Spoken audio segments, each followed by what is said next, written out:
Good morning sa inyo mga kalapatids. Ito na yung pinakahintay nating araw. I-warm up natin yung mga warriors natin. Warm up yun.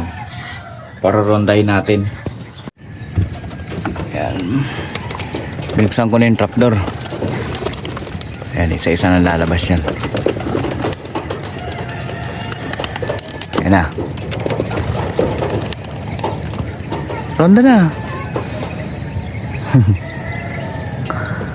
Ay, rumonda na ito isa oh. Ayan.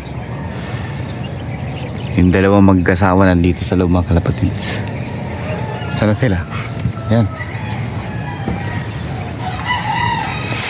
Watak-watak.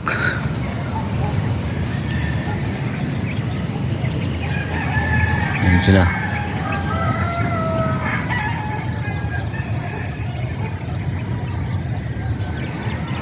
Naiwala itong isa.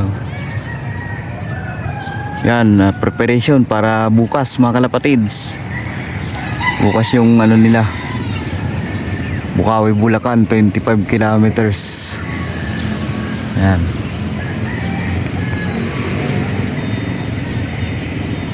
Two, four, six.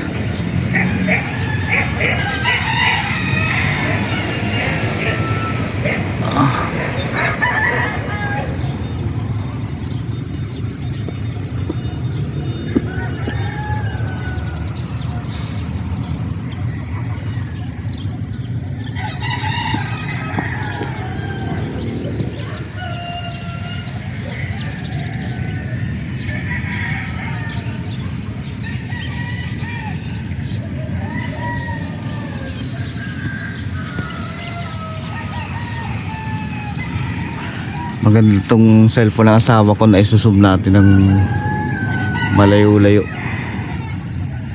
Ayan o.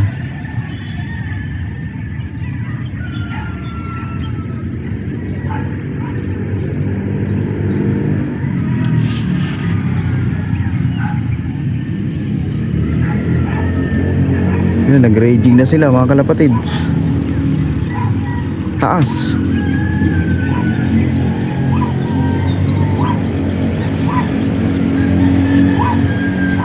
Taas nila oh.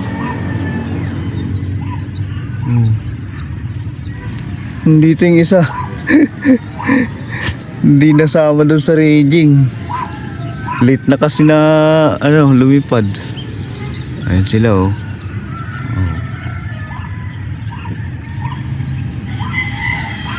Sarap panoorin.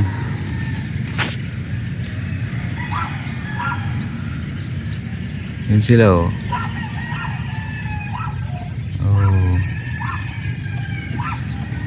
Ayos.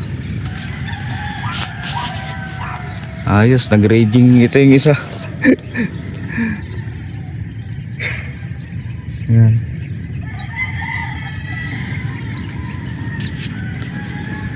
Ayun sila oh, mga kalapatid so, taas. Oh.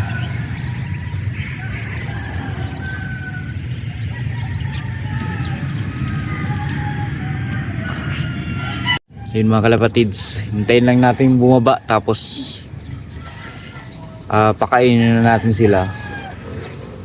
Tapos yun, di na natin sila para rondahin mamayang hapon. Hayaan na natin sila magpahinga para pag basket natin mamaya nasa kondisyon sila, hindi sila stress. You know, dadapo pa yan sa poste kasi may nauna na dun eh. Taas nila, ayan oh.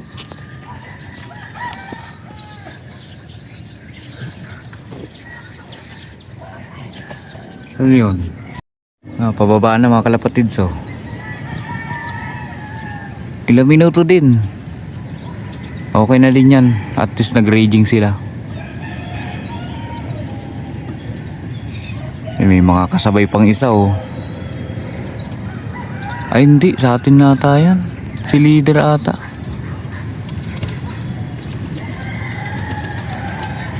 Ayun, himulay na.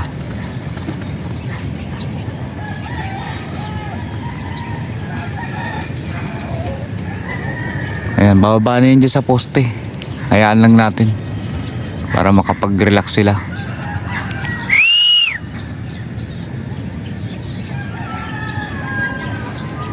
Ayan na.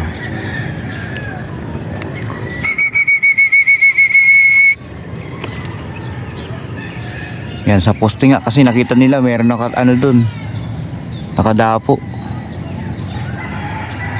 Yan.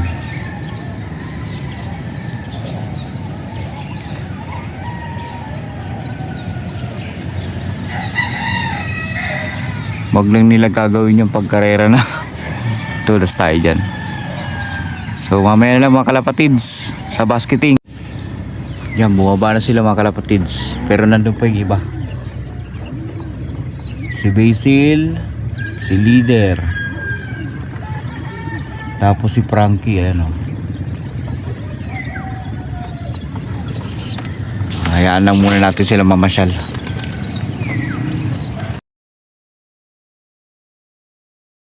5:30 na nga ng hapon mga kalapatids, nang umakyat tayo sa bubong para kunin yung ating mga ibon. Niready ko na rin yung training box na gagamitin natin dyan. Ayan, ginuha ko na, tapos tara, akyat na tayo sa bubong para makuha yung ating mga ibon. Sa hinaba-haba nga ng panahon na paghihintay natin, ito na, ma-experience na natin ang tunay na training dito sa ating sinalihan na club na NHPC. Kaya nakaka-excite na, nakakaba mga kalapatids. Ayan, nandiyan na tayo sa bubong at kunin na natin sila mga kalapatids. Habang nilalagay ko nga sila dyan sa training box mga kalapatids, sinihipo ko muna sila. Tinitingnan ko kung maayos yung kanilang mga pakpak, yung body composition nila, kung maayos at may muscle sila mga kalapatids. Sinisa-isa ko talaga para ma-sure lang na kaya nilang umuwi bukas. Malapit pa lang naman yung training nila, 25 kilometers, Bukawi, Bulacan. Bukas ng umaga mga kalapatids ang hintayin yan. So ayan na, inisa-isa na natin na ilagay sa training box. Tapos tara na, let's go na, dahil mag-alas 6 na ng hapon. Plano ko sanang isama si Kobe dyan, kaso lang tulog pa siya ng mga oras na yan. So kaya tara na, tayo na lang mag-isa at wala tayong kasama ngayon mag-loading. Ilang minuto nga lang mga kalapatids at natapos ko na yung paglalagay sa kanila sa training box. Ready ko na rin sila. Ayan sila mga kalapatids, nagbubugbuga na sila. Yan na nga lang natira sa ating loop mga kalapatids, yung dalawang young bird, tapos yung isang naglilimlim, tapos yung Vandenbroek na galing sa Bio Pigeon mga kalapatids na kulay brown. So ayan na sila mga kalapatids, binibit ko na, pababa na tayo ng bubong. Let's go. Sobrang excited niya ako sa mga oras na yan mga kalapatids. Tapos medyo kinakabahan din talaga ako dahil first time talaga natin na magkarga ng ganyan karami. 8 piraso sila dyan mga kalapatids. Ayan na sila, relax lang naman sila sa e-bike mga kalapatids. Bumiyahin na tayo papuntang Tumana, Marikina, dahil doon ang loading station ng NHPC mga kalapatids. 10 minutes nga lang nandiyan na tayo sa loading station. Shoutout sa mga nakasabay ko dyan, lalong lalo na sa ating coordinator na si Boss Jonas Salvacion mga kalapatid. Shoutout sa kanya, sa ating coordinator. Ayan na, nandiyan na tayo at meron na ngang mga nakapilang mga magkakarga mga kalapatids. Ayan, halo-halong kaba at excitement yung nararamdaman ko habang pinapanood sila, dahil tayo na yung susunod na kakarga mga kalapatids. Hindi muna tayo sumali sa pooling dahil hindi pa natin alam kung sino yung pwede nating tayaan mga kalapatids. So hindi tayo basta-basta tataya, lalong-lalo na newbie pa lang tayo. Tingnan muna natin kung sino yung pwede nating tayaan sa pooling mga kalapatids. Ayan na sila, nagre-relax na. Good luck sa atin, magandang gabi, abangan na bukas. Maraming salamat, good luck sa aking mga kasabay dyan.